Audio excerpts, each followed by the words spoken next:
এই শিশু উপদেষ্টা নাহিদ বলছে যে আমরা তো অবৈধ, সাংবিধানিক ভাবে আমাদের কোনো জায়গা নেই।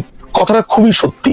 অর্থাৎ তার একটা ভয়ঙ্কর ভয়ের মধ্যে আছে যে সংবিধান যদি এটাকেই মেনটেন করতে হয় তাহলে তারা একটা অসাংবিধানিক ভাবে আছে, অবৈধ ভাবে আছে, ভবিষ্যতে তাদের ফাঁসি হয়ে যেতে পারে। তাই তারা কি বুদ্ধি বার করলো, তারা এটিকে মুক্তিযুদ্ধের একটা প্যারালাল জায়গাতে নিয়ে যাবে। তারা যুক্তিটা এরকম দিচ্ছে যে মুক্তিযুদ্ধের পরে যদি আপনারা নতুন সংবিধান করে দেশ গড়তে পারেন তাহলে এটাকে যদি আমরা দ্বিতীয় মুক্তিযুদ্ধ বলে নতুন করে সংবিধান করি তাহলে এটা দ্বিতীয়বার। বুদ্ধির বহর দেখেন। অর্থাৎ ভবিষ্যতে তারা বলবে এটা নতুন করে আমরা দেশ স্বাধীন করেছি তাই নতুন করে সংবিধান। কিন্তু রে ভাই, ফাঁসির দড়ি তোরা কি কোনোদিন এড়াতে পারবি?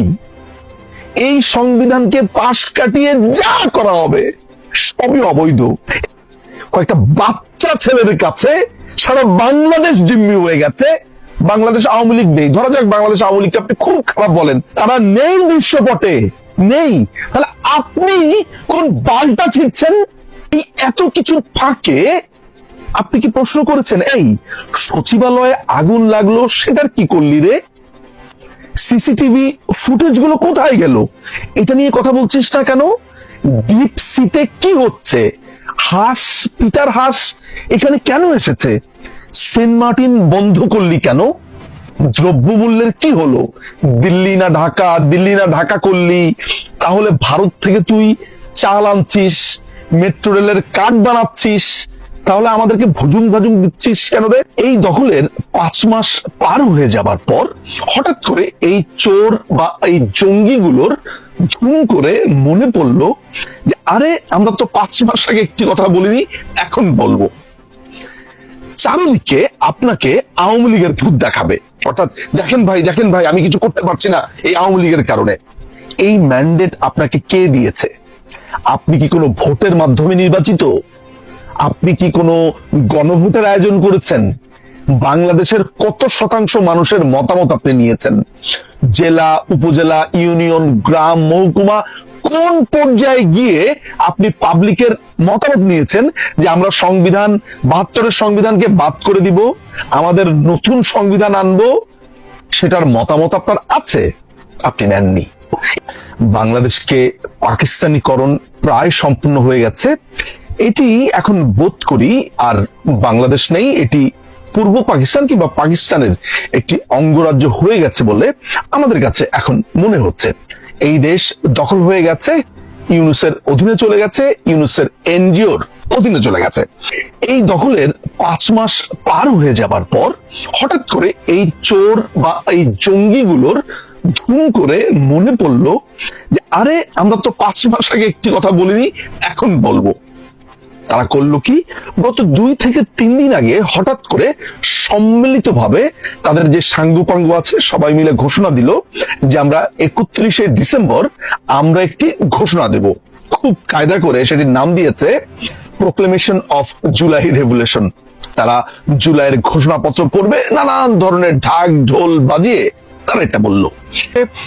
5ই আগস্টের পর থেকে এই গন্ডারগুলো বাংলাদেশে পুরো সপ্তাহ জুড়ে এমন একটা অবস্থা তৈরি করে রাখে, আপনি এদের ভাবতে না চাইলেও, এদের আপনি পাত্তা না দিলেও কোনো না কোনো ভাবে এরা আপনার সামনে এসে পড়ে। যেমন কোনো মানুষ তার মজুরির জন্য আন্দোলন করছে, এরা নাম দিয়ে দিয়েছে গার্মেন্টস লীগ। রিক্সাওয়ালারা ব্যাটারি চালিত রিক্সার জন্য আন্দোলন করছে, নাম দিয়ে দিয়েছে রিক্সা লীগ।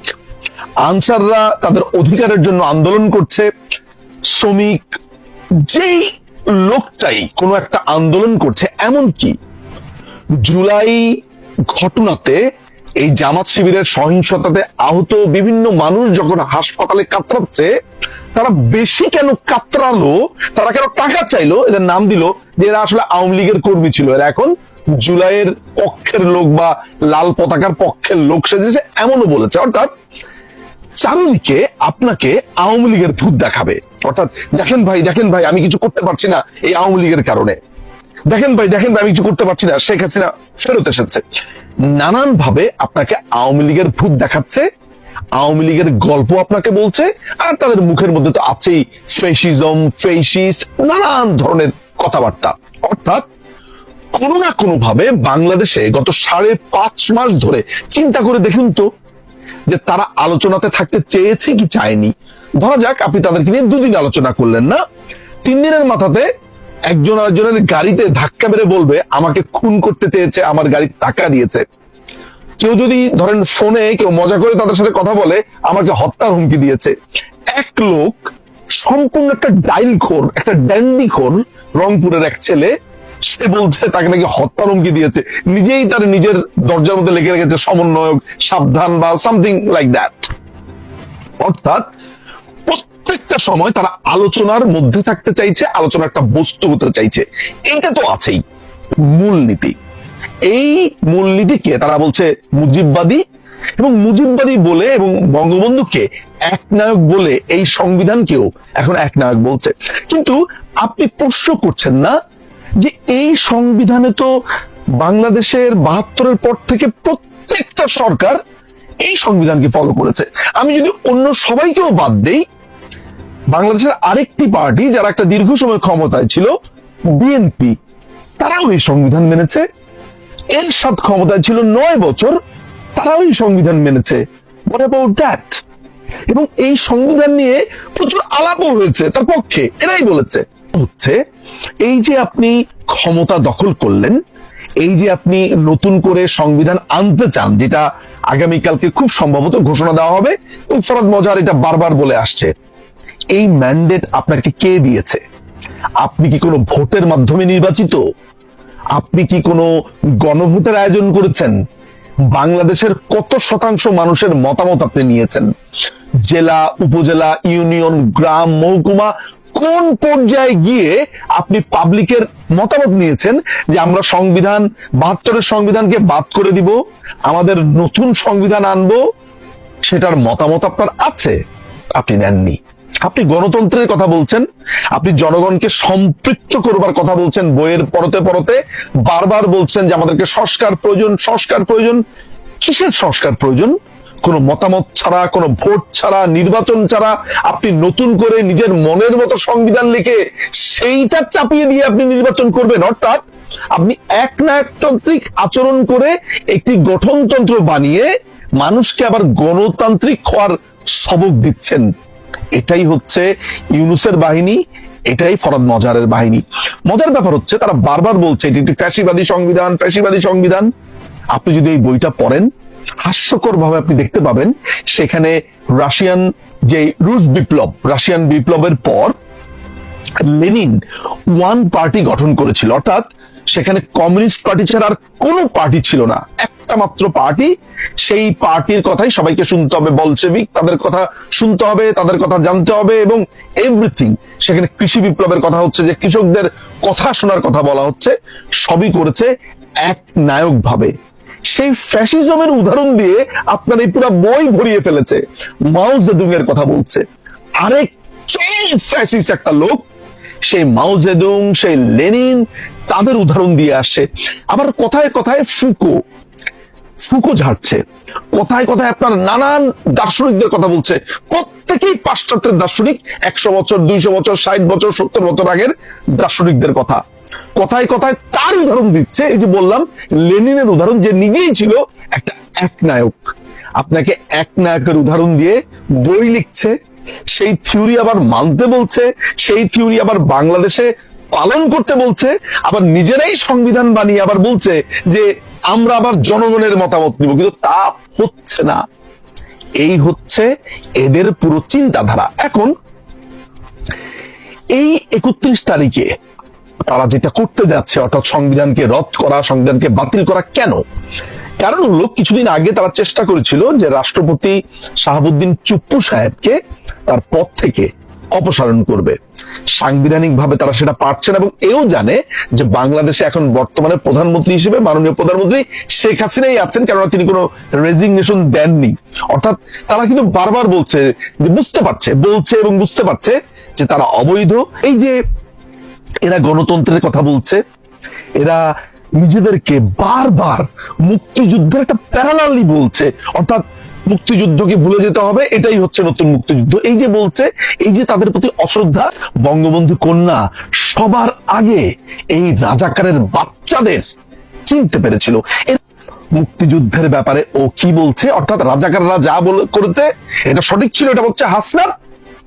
আর ইশাক বলছে সো কল্ড মুক্তিযোদ্ধা এবং মুক্তিযোদ্ধাদের সে বিচার করতে চায়। এই ছেলেপেলেগুলো এই সহিংসতা করেছে, তারা এখন ক্ষমতাতে।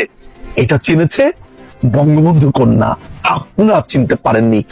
এখন এই লোকগুলো, অর্থাৎ তাদের দীক্ষাগুরু বলছে গণতন্ত্রের কথা, একে ফ্যাসিস্ট বলছে, তাকে ফ্যাসিস্ট বলছে, চারিদিকে শুধু ফ্যাসিস্ট আর ফ্যাসিস্ট। অথচ সে বাংলা একাডেমির একটি প্রোগ্রামে ভাষণ দিতে গিয়েছে, তার বোরিং আলাপের কারণে পাবলিক তার ভাষণ শুনছে না। সেই অধিকার তাদের পূর্ণভাবে আছে। একটা বোরিং কথা বলছেন, ফালতু কথা বলছেন, আজে বাজে কথা বলছেন, আপনার কথা শুনবো না। সে ধমক দিয়ে উঠেছে, আমার কথা শুনতে হবে, এই কথা শুনছো না কেন, বের হয়ে যাও। বের হয়ে এসেছে তার এই রুদ্রমূর্তি, অর্থাৎ তার কথা জোর করে হলেও শুনতে হবে। একটা সামান্য প্রোগ্রামে যিনি জোর করে কথা শোনান, তিনি সারা বাংলাদেশের মানুষকে ঠিক কেমন রাখবে, বা এই দীক্ষাগুরুর গন্ডাররা এই দেশ কিভাবে চালাবে বুঝতেই পারছেন। অর্থাৎ বাংলাদেশকে ওরা মনে করছে যে ওদের একটা, যে ছোট বাচ্চারা খেলে না, আপনার ক্লে দিয়ে ল্যাবে বানানো কিছু ক্লে টাইপের আছে, কেউ ঘর বানায়, কেউ গাড়ি বানায়, বা এটাকে আবার ভেঙে আপনি আবার ধরা যাচ্ছে যে আপনি মানুষ বানিয়ে ফেলতে পারেন। অর্থাৎ এই বাংলাদেশকেও তারা এই কাদামাটির মতো ভেবেছে যে কখনো আমি সংবিধান চেঞ্জ করব, কখনো আমি এটা করব, কখনো ওটা করব। এই এত কিছুর ফাঁকে আপনি কি প্রশ্ন করেছেন, এই সচিবালয়ে আগুন লাগলো সেটার কি করলি রে? সিসিটিভি ফুটেজ গুলো কোথায় গেল? এটা নিয়ে কথা বলছিস না কেন? ডিপ সিতে কি হচ্ছে? হাঁস, পিটার হাঁস এখানে কেন এসেছে? সেন্ট মার্টিন বন্ধ করলি কেন? দ্রব্যমূল্যের কি হলো?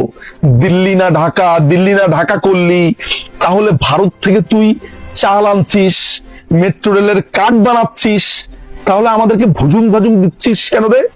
বারবার ভারত বিদ্বেষ করছিস কেন রে? প্রশ্ন আপনি করছেন না, তাই প্রশ্নের উত্তরও আপনি পাচ্ছেন না।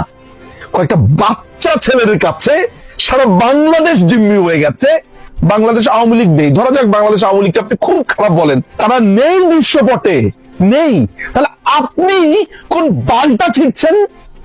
আপনি এত বড় বড় কথা বললেন যে আওয়ামী লীগ নাকি মুক্তিযুদ্ধকে তার পকেটে ঢুকিয়েছে, বঙ্গবন্ধুকে সার্বজনীন হতে দেয়নি।